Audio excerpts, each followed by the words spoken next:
ಎಲ್ಲ ಸುಮಾರು ನಂಗೆ ತಿಳಿದಿರುವಂತೆ ಸುಮಾರು 42 ಸಂಸ್ಥೆಗಳು ಈ ಒಂದು ಕಾರ್ಯಕ್ರಮದಲ್ಲಿ ಭಾಗಿಯಾಗಿದ್ದಾರೆ.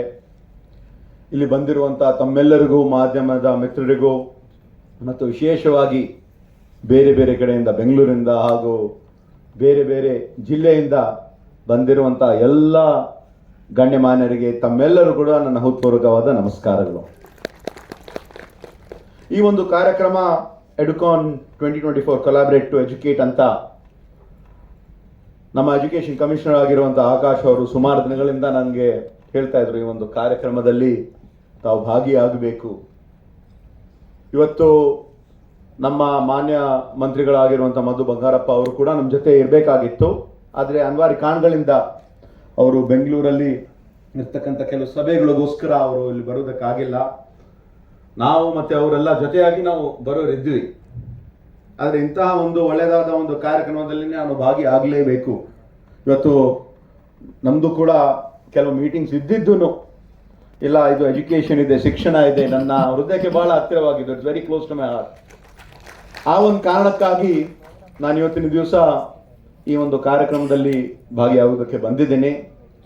ಬಹಳ ಸಂತೋಷ ಅನಿಸ್ತಾ ಇದೆ ನನಗೆ. ಯಾಕಂದರೆ education is the most powerful weapon to change the world. ಕೇವಲ ನಾವು, ಇದು ನಮ್ಮ ಸಮಾಜದ ಒಂದು ಮೂಲ ಸ್ತಂಭ. ಕೇವಲ ನಾವು ಮಕ್ಕಳಿಗೆ ಒಂದು ಜ್ಞಾನ ಪಡೆದುಕೊಳ್ಳೋದಷ್ಟೇ ಅಲ್ಲ, ಅವರಲ್ಲಿ ಇರ್ತಕ್ಕಂಥ ಒಂದು ಸೃಜನಶೀಲತೆಯನ್ನು ಉತ್ತೇಜಿಸಲು, ಅವರಲ್ಲಿ ಇರ್ತಕ್ಕಂಥ ಒಂದು ಗುಣ, ಒಳ್ಳೆಯ ರೀತಿಯಿಂದ ಒಂದು ಗುಣ ಬೆಳೆಸಲು ಅತಿ ಅವಶ್ಯಕತೆ ಇರ್ತಕ್ಕಂಥ ಒಂದು ಶಿಕ್ಷಣ. ನಾನು ಸುಮಾರು ಈಗಾಗಲೇ ಆಕಾಶ್ ಅವರು ಹೇಳ್ತಾ ಇದ್ರು, ನಾನು ಕಲ್ಯಾಣ ಕರ್ನಾಟಕ ಅಭಿವೃದ್ಧಿ ಮಂಡಳಿಯ ಅಧ್ಯಕ್ಷನಾಗಿ ಸುಮಾರು ಒಂದು 11-12 ತಿಂಗಳಾಗಿದೆ. ಹಿಂದೆ ಇರ್ತಕ್ಕಂಥ ಆಗಸ್ಟಲ್ಲಿ ನಮ್ಮ ಒಂದು ಫಸ್ಟ್ ಬೋರ್ಡ್ ಮೀಟಿಂಗ್ ಆಯಿತು.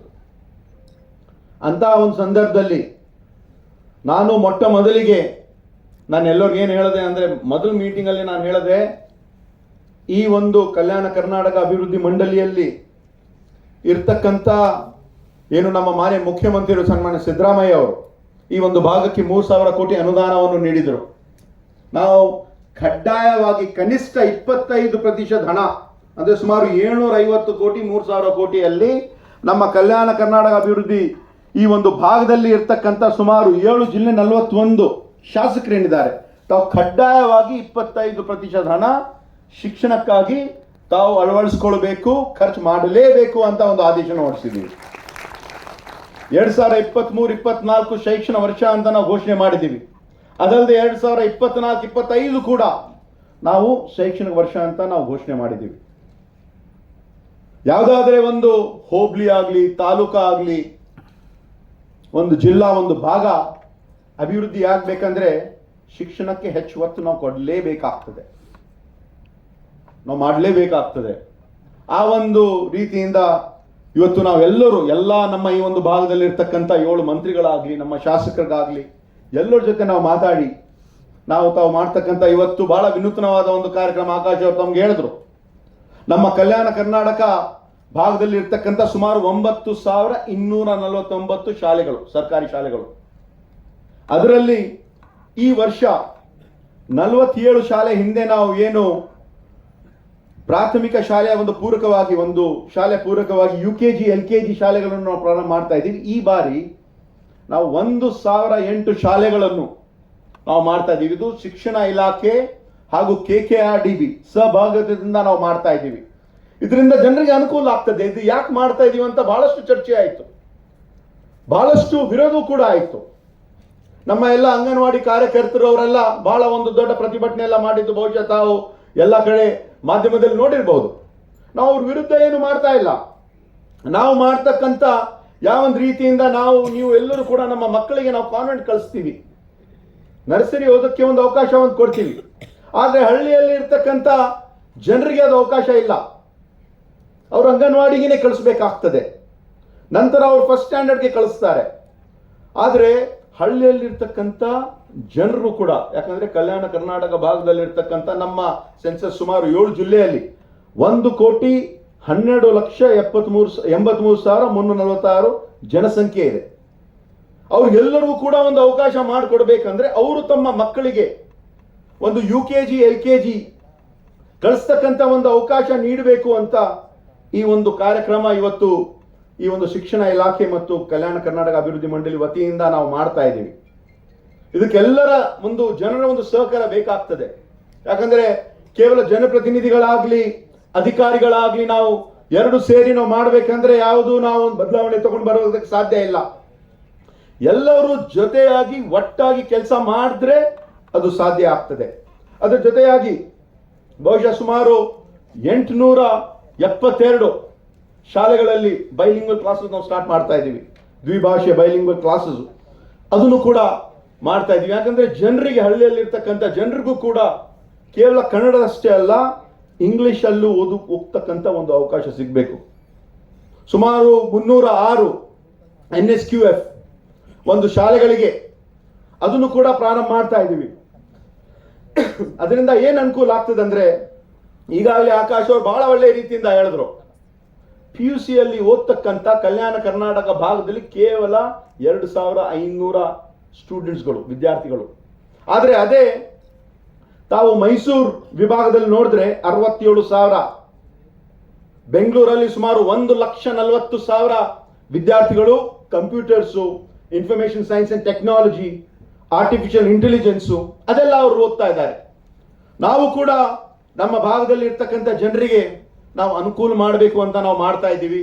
ನಮ್ಮ ಕಲ್ಯಾಣ ಕರ್ನಾಟಕ ಭಾಗದಲ್ಲಿ ಇವತ್ತು ಈ ವರ್ಷ ನಮ್ಮ ಮಾನ್ಯ ಮುಖ್ಯಮಂತ್ರಿ ಅವರು, ಜನಪ್ರಿಯ ಸನ್ಮಾನ್ಯ ಸಿದ್ದರಾಮಯ್ಯ ಅವರು ಮೊಟ್ಟ ಮೊದಲ ಬಾರಿಗೆ 5,000 ಕೋಟಿ ಅನುದಾನ, ಯಾಕಂದ್ರೆ ಆರ್ಟಿಕಲ್ 371J ತಿದ್ದುಪಡಿ ಆಗ್ಬೇಕಂತ ಒಂದು ಕಾರಣೀಭೂತರು ಯಾರಂದ್ರೆ ಇವತ್ತು ನಾವು ನಮ್ಮ ಅಖಿಲ ಭಾರತ ಕಾಂಗ್ರೆಸ್ ಸಮಿತಿಯ ಅಧ್ಯಕ್ಷರು ಸನ್ಮಾನ್ಯ ಮಲ್ಲಿಕಾರ್ಜುನ್ ಖರ್ಗೆ ಸಾಹೇಬ್ರಿಗೆ ನಾವು ನೆನೆಸುವುದು ಅತಿ ಸೂಕ್ತ.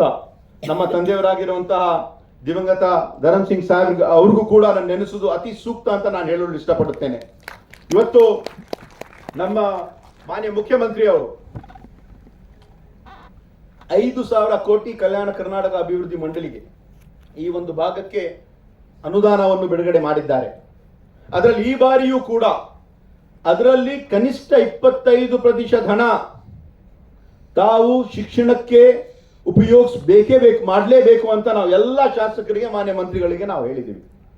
ನಮ್ಮ ಭಾಗದಲ್ಲಿ ಇರ್ತಕ್ಕಂಥ ಒಂದು ಸುಮಾರು 9,241 ಶಾಲೆಗಳು, ಪ್ರತಿ ವರ್ಷ ನಾವು 2,000 ಶಾಲೆಗಳಿಗೆ ನಾವು ಒಂದು ಮಾರ್ಗಸೂಚಿನೇ ನಾವು ಮಾಡಿದ್ದೀವಿ. ಯಾವ ಒಂದು ರೀತಿಯಿಂದ ಒಂದೊಂದು ಶಾಲೆಯಲ್ಲಿ ಏನೇನು ಇರಬೇಕಾಗ್ತದೆ, ಏನೇನು ಮಾಡಬೇಕಾಗ್ತದೆ. ಯಾಕಂದ್ರೆ ನಾವು ಒಂದು ಸ್ಟಡಿ ಮಾಡಿದ್ದೀವಿ ಮೊನ್ನೆ, ಸುಮಾರು 9,000 ಶಾಲೆಗಳಲ್ಲಿ ಸುಮಾರು 76% ಶಾಲೆಗಳು ಸೋರ್ತಾ ಇವೆ. I think it is 7,568 the figure is.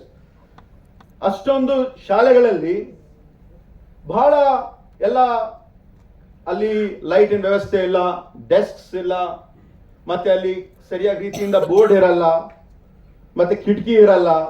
ಅದೆಲ್ಲ ಬೇಸಿಕ್ ಮೂಲಭೂತ ಸೌಕರ್ಯಗಳು, ಇನ್ಫ್ರಾಸ್ಟ್ರಕ್ಚರ್ ಏನು ಅವಶ್ಯಕತೆ ಇದೆ ಅಂತ ಪ್ರತಿ ವರ್ಷ ನಾವು 2,000 ಶಾಲೆಗಳು ನಾವು ಸರಿಯಾದ ರೀತಿಯಿಂದ ಆ ಒಂದು ಅನುದಾನ ಮಾಡಬೇಕಾಗ್ತದೆ. ಇದು ಮಾಡ್ತಕ್ಕಂಥ ಕೇವಲ ಜನಪ್ರತಿನಿಧಿಗಳ ಅಷ್ಟೇ ಅಲ್ಲ, ಇಲ್ಲಿ ಎಲ್ಲ ಅಧಿಕಾರಿಗಳ, ಎಲ್ಲ ಶಿಕ್ಷಕರ ಒಂದು ಬಹಳ ದೊಡ್ಡ ಒಂದು ಜವಾಬ್ದಾರಿ ಇದೆ. ಇದಕ್ಕಾಗಿ ಯಾವಾಗಲೂ ಕೂಡ ಇಂತಹ ಒಂದು ಇವತ್ತು ಈ ಒಂದು ಎಡುಕಾನ್ ಒಂದು ಕಾರ್ಯಕ್ರಮ ಏನಾಗ್ತಾ ಇದೆ, ಬಹುಶಃ ನಂಗೆ ತಿಳಿದಿರುವಂತೆ ಸುಮಾರು 42 ಸಂಸ್ಥೆಗಳು ಹಾಗೂ JSW ಕೂಡ ಒಳ್ಳೆ ಕಾರ್ಯಕ್ರಮ ಮಾಡ್ತಾ ಇದ್ದಾರೆ. ಅವರು ಇವಾಗಲೇ ಬೆಳಗ್ಗೆ ನಾವು ಮಾತಾಡ್ತಾ ಇದ್ವಿ, JSW ಅವರು ಕೂಡ we were discussing in the morning what you had mentioned. I think you are sponsoring the entire Indian contingent which is participating in the Paris Olympics. That's a great job. I think we should all thank them for doing that. So something what you're doing for sports, education, health, what we are trying to do from our KKRDB board this time is we have started like Akshara Avishkara for education, Arogya Avishkara for health, and to solve the unemployment problem, what we are doing is we are doing Udyoga Avishkara. We are training about 25,000 students so that we provide them extra skills so they go on to the world, face the world and get better opportunities and better jobs.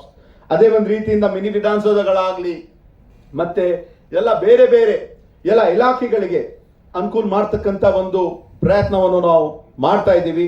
ಆದರೆ ನಮ್ಮ ಭಾಗ ಈ ಒಂದು ಕಲ್ಯಾಣ ಕರ್ನಾಟಕದಲ್ಲಿ ಇರ್ತಕ್ಕಂಥ 7 ಜಿಲ್ಲೆಗಳು ಸ್ವಲ್ಪ ಶಿಕ್ಷಣದಲ್ಲಿ ಬಹಳ ಕೆಳಗೆ ಇದ್ದೀವಿ.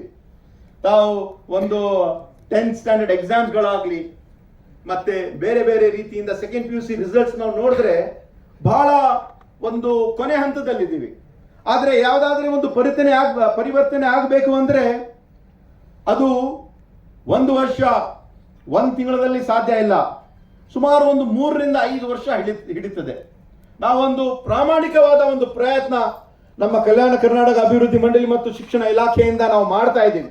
ಮುಂದೆ ಬರ್ತಕ್ಕಂಥ ದಿನಗಳಲ್ಲಿ ಇಡೀ ಒಂದು 35 ಶಿಕ್ಷಣ ಜಿಲ್ಲೆಗಳು ಏನಿವೆ, ಎಜುಕೇಶನ್ ಡಿಸ್ಟ್ರಿಕ್ಟ್ಸ್ ನಮ್ಮ ರಾಜ್ಯದಲ್ಲಿ ಏನಿದೆ, ಅದರಲ್ಲಿ ಕಲ್ಯಾಣ ಕರ್ನಾಟಕ ಭಾಗದಲ್ಲಿ ಇರತಕ್ಕಂಥ 7 ಜಿಲ್ಲೆಗಳು ನಾವು ಖಂಡಿತವಾಗಿ ಮುಂದೆ ಬರ್ತಕ್ಕಂಥ 3 ರಿಂದ 5 ವರ್ಷದಲ್ಲಿ ಟಾಪ್ 10 ಅಲ್ಲಿ ನಾವು ಬಂದೇ ಬರ್ತೀವಂತ ಒಂದು ಪ್ರಾಮಾಣಿಕವಾದ ಒಂದು ಪ್ರಯತ್ನವನ್ನು ನಾವು ಮಾಡ್ತಾ ಇದ್ದೀವಿ. ಇಲ್ಲಿ ಇರ್ತಕ್ಕಂಥ ಎಲ್ಲ 42 ಸಂಸ್ಥೆಗಳು ತಾವು ಎಲ್ಲರೂ ಬಹಳ ಒಳ್ಳೆ ಕೆಲಸ ಮಾಡ್ತಾ ಇದ್ದೀರಿ. ತಮ್ಮೆಲ್ಲರಿಗೆ ನಾನು ಅಭಿನಂದನೆ ಹೇಳಲು ಇಷ್ಟಪಡುತ್ತೇನೆ. ಆದರೆ ಈ ಎಲ್ಲ ಮಾಡ್ತಕ್ಕಂಥ ನೀವು ನಮ್ಮ ಉದ್ದೇಶ ಏನಿದೆ ಅಂದ್ರೆ ಇಲ್ಲಿ ಈ ಒಂದು ಭಾಗದಲ್ಲಿ ಇರ್ತಕ್ಕಂಥ ಒಂದು ಶಿಕ್ಷಣಕ್ಕೆ ಹೆಚ್ಚು ಅನುಕೂಲ ನಾವು ಮಾಡ್ಕೊಳ್ಬೇಕು, ನಮ್ಮ ಮಕ್ಕಳಿಗೆ ಅನುಕೂಲ ಮಾಡ್ಕೊಳ್ಬೇಕು ಅಂತ ನಾವು ಪ್ರಯತ್ನ ಮಾಡ್ತಾ ಇದ್ದೀವಿ. ನಾವೆಲ್ಲರೂ ಸೇರಿ ಒಳ್ಳೆ ರೀತಿಯಿಂದ ಕೆಲಸ ಮಾಡೋಣ. ನಮ್ಮ ಇಂತಹ ಕಾರ್ಯಕ್ರಮಗಳಿಗೆ ನಮ್ಮ ಬೋರ್ಡ್ ವತಿಯಿಂದ ಯಾವಾಗಲೂ ಕೂಡ ತಮ್ಮ ಸಹಕಾರ ಇರ್ತದಂತ ಹೇಳಿ 2 ಮಾತನ್ನು ಮುಗಿಸುತ್ತೇನೆ. ಜೈ ಹಿಂದ್, ಜೈ ಕರ್ನಾಟಕ.